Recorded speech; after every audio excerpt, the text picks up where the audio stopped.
We all know the rush of week one. You set a new, ambitious goal, and you sprint off the starting line.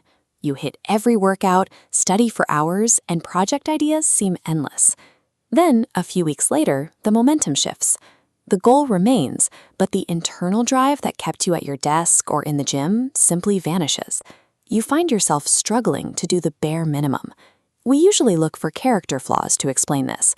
We tell ourselves it is a motivation problem, a lack of willpower, or a sign of laziness.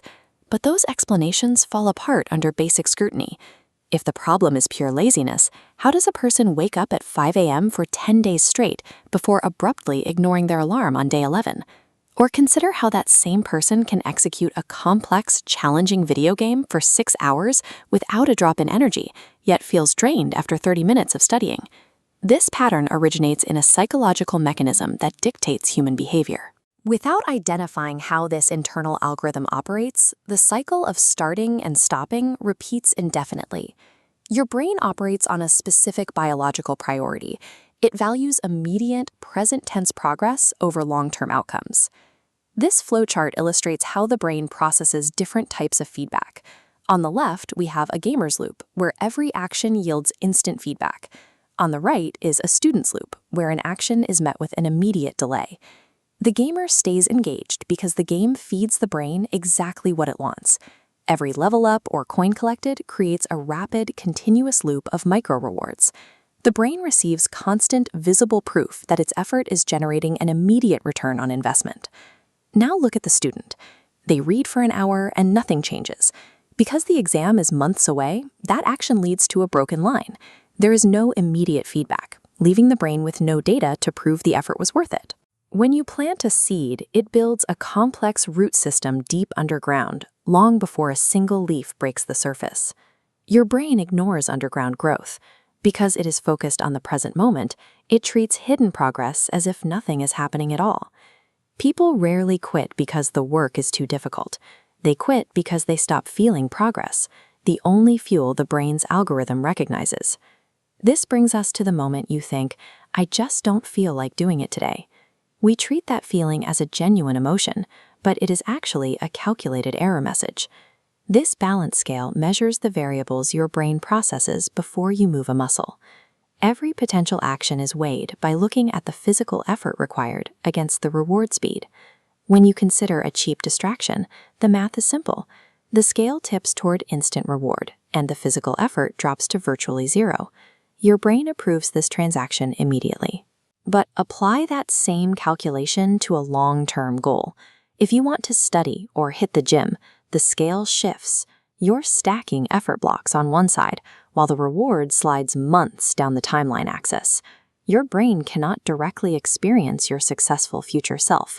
To your nervous system, that future version is a stranger, while the comfort of the couch is a tangible, present reality. Resistance is your brain attempting to save energy on an investment it deems unprofitable. Recognizing this mechanical reality is the first step toward overriding it. To override the brain's energy-saving bias, we have to seed it a different kind of data. We must manually change the metric we use to define progress. Most people track results, YouTube subscribers, scale weight, or high school grades. But results are lagging indicators. They appear long after the work is done. When the brain sees the result hasn't changed today, it concludes the effort was wasted and cuts the supply of motivation. This transition maps the shift from a trailing indicator chart to a leading indicator chart. A daily tally of pages read provides the immediate ROI the brain requires. Marking a task complete creates a present-tense feedback loop, satisfying the brain's demand for progress. This tracking method turns an invisible process into a visible win. It gives the brain the proof of work it needs to justify continuing the effort tomorrow. Your brain is highly responsive to momentum. It just needs to see that the flywheel is starting to turn and gathering steady speed. Highly consistent people aim for a visible process. They document their daily actions to prove they are moving forward, keeping the brain's algorithm engaged.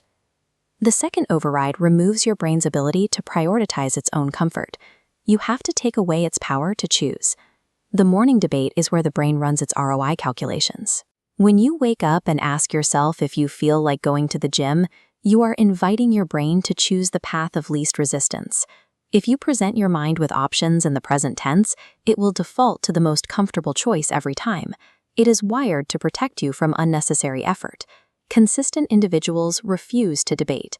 They make their operational decisions hours or days before the mind can calculate the effort. Their schedule is permanently blocked out long before they wake up. By locking in your schedule the night before, the action becomes a non-negotiable execution. You aren't deciding in the moment. You are simply following a command you already finalized.